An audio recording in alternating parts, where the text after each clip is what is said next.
You think he's gonna raise with aces when you donk lead here on king queen 10 or ace king? One with the straddle on, and I have queen jack of clubs, and I bump it up to 30. And So the okay, go so ahead. you make it 30. So hero +1 with a straddle makes it 30. Okay. Yep. Yep. And then under the gun +2 makes it 85. And everyone folds around to me, and I just flat call. I remember this hand. Okay. So yeah, so you make it plus you were from +1 or to the immediate left of the straddle. You Yep. make it 30. Is that the standard? So it's just the 3x with the 2 5 10? Yeah, maybe 35, but yeah, 30 or 35. Okay, so this guy makes it to your immediate left, 85, folds back around to you. You call, so pot's like maybe 185, right? Yep. Okay. Okay. The flop comes king, queen, 10 with one club, the 10 of clubs, and I lead out. I lead out for 50. Right. This whole hand is sort of a little bit as we go street by street. It's a little bit odd, but so it's I'm going to put Yeah. king of diamonds, queen of hearts, 10 of clubs. You've got queen jack of clubs here. You open this Yep. guy 3 bets, you call, and you lead out here on king queen 10. What is your thinking here by leading out? I, like I said, not too much background, but I had been kind of sun running in this session. I had been leading a lot of flops with a lot of different ranges. I was almost all regs in the game outside of this guy, and he had kind of talked a little strat to me and asked me why I was leading so many hands, and I said I just like to lead. So it was kind of just a little metagame-ish, but so I let out for the small bet, and I just kind of wanted to see where he was. I had not seen him 3-bet at all. Yeah, So yeah, but here's the I thing let though. out. There's a difference between like leading out when like somebody like makes a single race pot and like 4 people call and you like complete in the big blind or the straddle and the board comes out, 6 5 3 and you lead out. There's a huge difference between that and leading out into this board in a 3-bet pot. Now, with that being said, your hand does have a lot of equity. I just don't necessarily know what this will accomplish. And if you're not necessarily say, I don't know how often. Most people would probably 4-bet kings, but honestly, this deep in a tight configuration, kings is not always a 4-bet. It might be half and half. And if kings is not a 4-bet, then queens and tens aren't 4-bet. And you might even have more ace jack than this guy does. So it's a little bit interesting in that fact.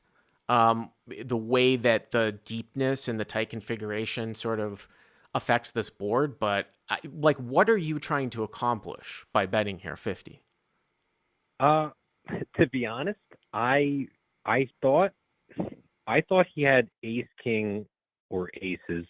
I guess he can have kings, but I thought the 85 was a little small. So either way, I kind of it was just a situation where, and this is kind of why I sent it in because I do not like the way that I played the hand.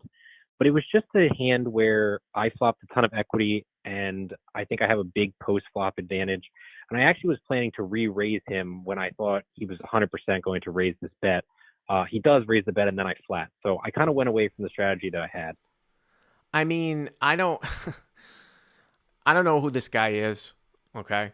In terms of like how he plays your opponent, but I, obviously, if I put myself in your opponent's position, and I'm just saying, I'm sure your Sure. opponent. I mean, we're not the same player, but if he's capable at all or any type of like understanding what's going on, he's probably not. The only hands that he's raising with here are sets.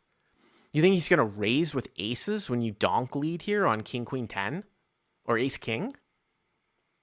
I actually did think that he would. Yeah, that I I mean, like I said, I'd only probably played with him for maybe an hour and a half, 2 hours, but every hand that he had won had been at showdown. He had kind of played a certain way. He had done a lot of little micro 3-bets and micro raises on flops and turns. So I thought that I mean, yeah, obviously he can have sets. without going too much into the rest of the hand, if I could have it back, I probably wouldn't lead. I would just check call. Yeah, I just don't And I see. think I really don't see what the point. I mean, again, I'm not going to be too hard on you. sure. Your intention was to bet three bet, but then you didn't. How much did you raise to? So I made it. Sorry, I made it 50, Right, and he made it 125. it's pretty small. Okay. Yeah. And I think when he made it to 125, and then I kind of went back through the hand in my head of saying I probably should have just checked this, and then I ended up flatting. So I flatted the 125. Right. All right. So the pot's 435 now, right? Yep. Okay. And then the turn is the 7 of clubs, and I check. Okay. So you pick up a flush draw here.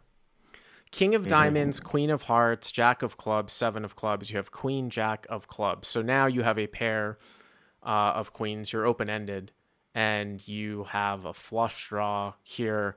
And you could actually, I mean, even if you were up against, say, even if you were up against a set because you've got the queen of clubs in your hand, you could have as many as 14 outs here against a set moving to the river. Actually, aces is probably the because it blocks a lot of the hands. Probably not the ideal. You'd almost rather have a set because you wouldn't want some of those outs blocked. If he had Blocked, aces, he'd yeah, have more of the things blocked. Yeah, absolutely. yeah. Um, so I check, and he bets 300,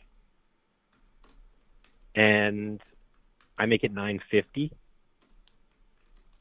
and he tank calls. Let me ask you this question, okay? I mean, I know you Yep. pick up I know you pick up equity here on the turn, right? So again, it sort of goes back to the flop here. Like when somebody raises this board and now you check raise the turn, I know you're trying to look strong here, and the only hands that are just super nutted would be like ace jack here, right? I don't know if you Yep. have jack nine opening and defending here to a three bet, but when this guy raises and then bets 300 into 435, do you really think that he's gonna fold here to a 3x check raise? What is he doing this with? No, I didn't think he was going to fold. I honestly, like I said, a lot of this hand became it was definitely misplayed for one, but then it just became more mental than it became about necessarily my hand. Now, obviously, my hand has a ton of equity, but before this hand, No, I when don't he want won the big that. hand, Please, no, no. I I don't want to got go you. into it before. I want to read a comment here. Mike Vincent says, anyone just open fold queen jack suited under the gun nine handed. You're not going to get on a live stream, Mike Vincent, if you do that. Anyways, all right. So you make it 900. So villain bets 300. Hero three bets to check raise 950. to 950. Okay. Yeah. Yeah, and he calls. He calls. Okay. Yep. So 1900 pot is now 2335. Okay. And so we're going to the river now. Looks like you guys have put in 1100 of your stack. So I mean, you probably have 2400 left. About a pot size bet left, something like that. Yep. Yeah. Okay. So the river is a six. I think it was a hard. It was a non club six, Okay. and I checked. Okay. And he had made some a lot of micro river bets that he said he called them protection bets. And he bet 400 here. Protection in position when he can just check it back and take a That, showdown. yeah, so that's why he had said it a couple times. Like I said, I don't think he's played a lot of poker, so and I think that played a little bit too much into my thinking. But yeah, he bet the 400. And his demeanor really changed when he bet the 400. He got very quiet. He had wanted to talk throughout the hand, and he just got very quiet and totally shut down. And I made it 1850. Wait a minute. Wait a minute. You check raise the river here to 1850. Again, go back to the whole thing of how much strength has your opponent showed here? You bet 50 into a three bet pot on king queen 10. He raised to 125. You called. You checked the turn. He bet 300. You check raised him to 900. He called. Do you really think that he's betting one pair here at the end when you check on the river after he calls your 950 check raise on the turn? I think it's highly unlikely that he has one pair. I agree with you. So I would not try to bluff this guy off of the set. Just fold. Yeah, I no, I mean, I think it's sorry. like I think it's like a 95%. Well, and that's part of the reason why I called this in was because I know I misplayed it, and I was really looking more for the spot of once I get to the turn and I misplayed what I did on the flop. I think the biggest issue is me making it 950 on the turn. I think that's really the biggest issue. I mean, obviously the river would never even happen if it doesn't go this way, but so I made it 1850. He tanked, and someone not in the hand called clock. Uh-huh. It was a fair call. It was at least 3 or 4 minutes. Um, and he called, Mm-hmm. and he had ace king. Really, he had ace king. He bet the river. He called your check raise, and he bet the river with ace king. I mean, obviously, if you show it down, I mean, if you saw it, right? Yep. That's Yep. very, very surprising to me that he's betting at the end here with ace king. I'm going to say like 19 times out of 20, it's just going to get checked at the end. And the thing is that here's the thing. What I would say about rec players, and I don't mean to be too hard on you. I'm talking about your opponent actually. But most of the time, Zach, I'm sorry, I was looking at your name. Most of the time, rec players are going to take in between sort of showdown value hands in big pots like this and just check it back because they don't want to face a check raise. It's sort of a subconscious way that they patch the leak of really not being capable of betting and folding. So this is actually really surprising that he's betting a hand as weak as ace king. It doesn't really surprise me though that he called because he just doesn't want to fold, but I'm shocked that he bet ace king.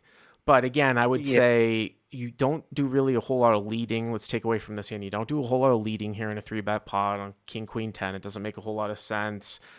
Check raising the turn, again, like the reason why I would just take my equity is because he's shown a lot of strength by raising the flop and betting turn.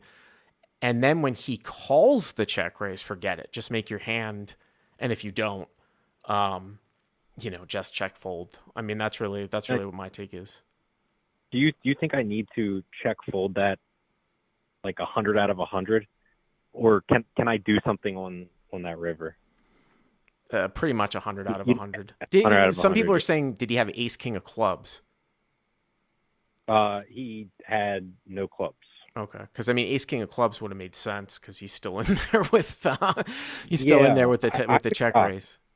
Yeah. I was shocked that he had the ace king, and I actually was surprised he called. Now I know how much money is in there, but I thought at that point he would have just put me on a set. That's just what I thought. So that was my thinking when I went for the river bet. And when he tanked that long, I was like, okay, he's not calling with one pair. So either he's tank calling like he did before with, like a middling set, or I'm going to get this through. And then obviously he called. So I don't really like I the think it's hand. very, very bizarre that he bet with one pair. That is not common. But thank you for the call.